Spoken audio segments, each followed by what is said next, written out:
Pokemon Scarlet and Violet being open world gives Pokemon everything it's needed, right? Absolutely, that's undeniable. The problem is what open world means for Pokemon since we've never seen it before. And even going off of official information, it leaves more questions than answers. You can experience a new style of adventure with a world that you're free to explore at your leisure and not in an order dictated by the story. What does that even mean? We don't know anything about the story and they say not in an order dictated by it. I don't know if you've seen the last couple of Game Freak games being on a rail, but it's kind of like hard to imagine what a story, unguided, truly open Pokemon game could possibly be. But you will, of course, journey to hone your skills as a Pokemon trainer, and many more discoveries await you. So the ultimate dream in Pokemon has been to do the gym challenge in any order, and Pokemon Scarlet and Violet gives us the best chance of that since Pokemon Red and Blue. Yeah, that's right, Kanto, Gen 1. And I've explained this so good in the past, I don't think I can do a better job, so let's just cut that in. And the saddest thing is when you think about it, Pokemon Red and Blue version is the most open exploration we've ever had in a Pokemon game. Don't believe me?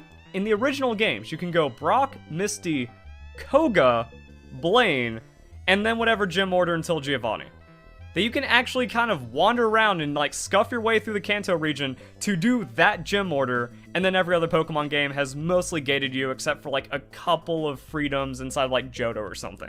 Sounds great. Why don't I want that in Pokemon Scarlet and Violet? Well, reread the title. I never said that. I said I don't want gym scaling in Pokemon Scarlet and Violet, which seems to be what everyone wants. However, that would completely ruin the game. So when talking about doing the gyms in any order, the most common thing I've heard is that people want gym scaling, that depending on the amount of badges you have, the current challenge that you face will scale towards that, like we've seen in the wild area, that depending on how many badges you have, you're going to encounter different species of Pokemon and Pokemon at different levels. Also, depending on where you're at in the game, strong Pokemon can just be too difficult for you to even catch. Now, I think that's a stupid feature and many people agree, and I hope to see that removed in Pokemon Scarlet and Violet, but let's just talk about the gyms right now, because if we're talking about scaling gyms and doing them in any order, that's just dumb. Is it better than the current system? Of course, because you're not on a rail and it encourages more free exploration. But the problem is, it's still very linear, which I feel wastes the potential of an open world. Imagine if you're doing Koga as the third gym, but instead all of his Pokemon are scaled to a third gym level. There's no difficulty there. There's no challenge there. It's not like if you actually choose to do the gym order I described in Pokemon Red and Blue version, and suddenly you're going from Misty to level 30 and 40 Pokemon that are also evolved and have higher stats. And that's something else that makes scaling gyms not really make any sense, because you're going to have to remake all the teams for all the gyms depending on how many badges you have. Because yeah, you can't have like a level 20 Muck in the game, even with Faulkner and other trainers having under-level evolved Pokemon. It's not going to be by some insane margin. So that just seems like completely unnecessary work for something that doesn't contribute to the game at all. Instead, open exploration with an open world game means facing that challenge and sequence breaking.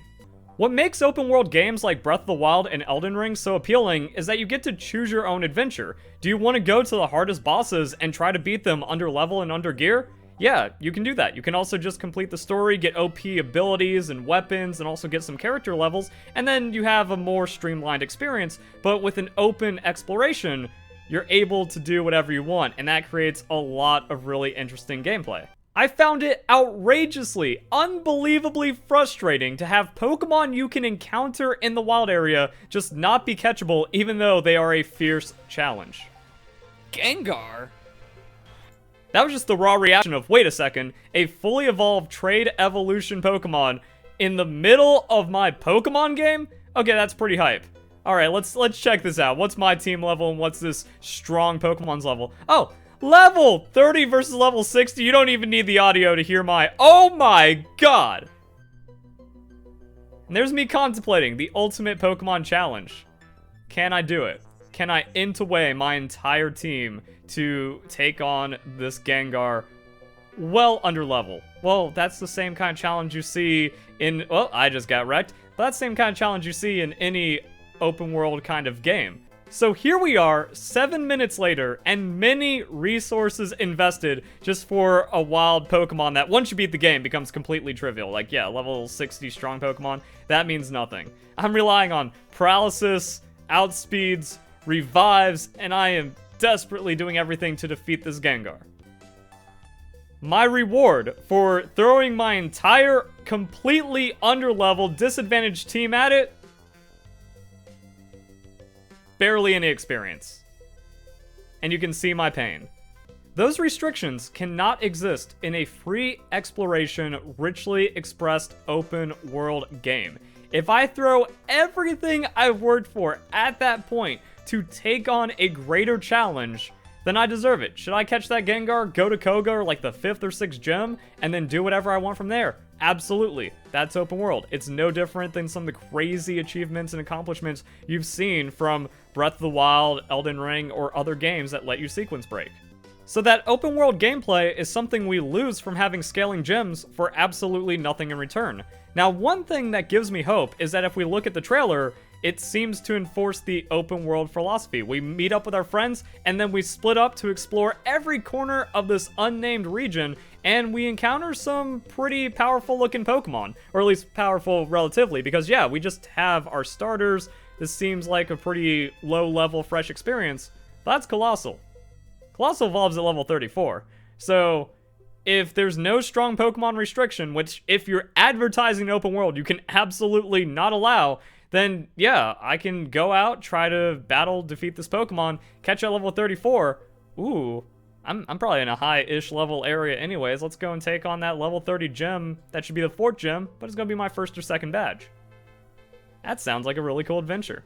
Now, unfortunately, we don't have the map just yet. I feel like that's going to be a reveal for some kind of mid to late June Pokemon Direct to replace something that should have happened or would have happened at E3 or something. And we have like little hints, but this really isn't enough. It just kind of seems like, yeah, we have a large-ish wild area that's going to be the region. No idea on towns or gyms, and because we're open world and because like gym stuff starts getting weird and murky when you can freely explore a region, I'm wondering if these 4 symbols are going to represent like 4 challenges in place of gyms instead of the standard 8. Because people are kind of tired of that formula. Maybe it's just 4 legendaries like the Tapus. We don't know. So we don't have enough information to go off of with that.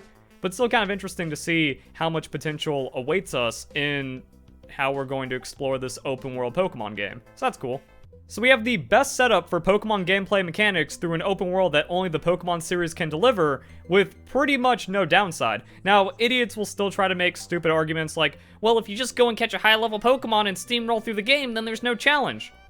Congratulations, you described how Pokemon works. At any point, you overlevel or oversupply on items, and then you just beat the game, and absolutely nothing can change that. Not even a hard mode difficulty. Congratulations, you're playing Pokemon. Also, the story of any and every Pokemon game is only 10%, if that. I'm more closer to 5 of the game's content, because you beat the game, and now you have dozens and hundreds of hours of post-game for all the other things like catching all the Pokemon, completing the decks, doing the battle facilities, and then just straight up competitive. That's where all of the replayability of the game lies, and if you've ever 999'd a Pokemon save file, congratulations, 98% of your time has been spent outside the story, and you must have enjoyed it because you put in over 1,000 hours into the game. And even comparing it to other games like with Elden Ring, oh, so you skip the first half of the game just to kind of rush the final boss and then one-shot Morgott in New Game Plus? Oh, that's actually really cool. There is no downside to anything that was described there, and even with Breath of the Wild, sure, you can go to the lower level areas and like complete the story and make it kind of trivial, but there's still challenges and post-game outside of just beating the story and then discovering everything and taking on tougher enemies, and then there's also like the extra features and DLC that have been added. So Pokemon Scarlet and Violet, it's gonna be the same. And we've also kind of seen that with Pokemon Sword and Shield, the DLC. Kind of do that anytime before you beat the game or after you beat the game. So yeah, like, cool. Allow scaling, allow freedom. You just have the best Pokemon game. And what people are saying about, like, oh, the gym order should change with you, that's just needless and dumb. If I want to go to the 6th gym, it should be 6th gym challenge instead of, oh, well, the 6th gym's actually your first gym, so you got level 10s, even though you've been exploring for several hours. Huh? That doesn't make any sense. So, wanted to clarify that, but overall, Pokemon Scarlet and Violet, once we figure out the mysteries of what Pokemon does with an open world, seems like we're just gonna have the best Pokemon game ever, and that's gonna be awesome. So if you guys enjoy the video, hope you all have a nice day. Thank you very much for watching.